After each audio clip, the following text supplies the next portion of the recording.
8व्या पे कमिशनला अखेर शासनाकडून मान्यता प्राप्ती. या तारखेनंतर लागू होणार. तर पाहूया कोणत्या तारखेनंतर लागू होणार आहे 8वे पे कमिशन.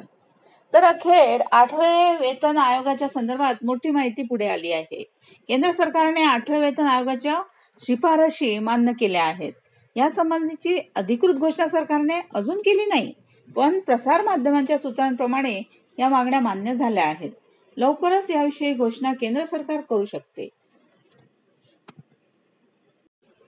8व्या वेतन आयोग मीन्स 8 पे कमिशन लागू केले जाऊ शकेल, ज्याचा फायदा करोडो कर्मचारी व निवृत्ती घेतलेल्या कर्मचाऱ्यांना होणार आहे.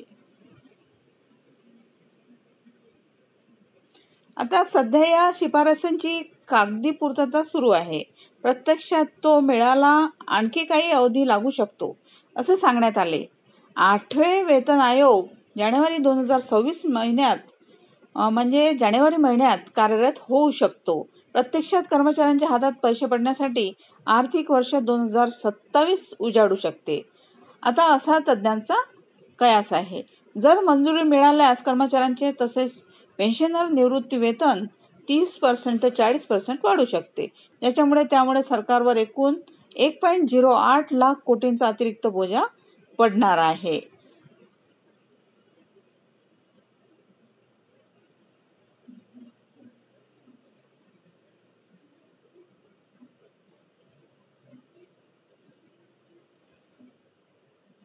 तर निवृत्ती वेतनात वाढ, इतके खर्च, कर्मचाऱ्यांचे पगारवाढ, इतर भत्ते, राहणीमान, महागाई भत्ता तसेच विविध मुद्द्यांवर विचार करून त्या संबंधी अंतिम निर्णय घेणे शक्य होणार आहे.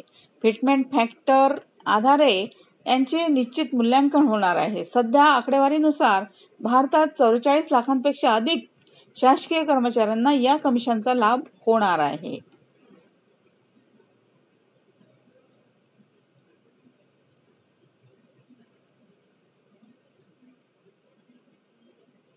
सरकारी कर्मचाऱ्यांचे एकूण वेतन कसे मोजतात?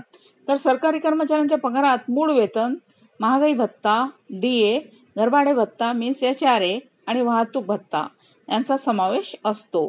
कर्मचाऱ्यांचा मूळ पगार त्यांच्या एकूण उत्पन्नाचा केवळ 51.5% असतो. थँक्यू.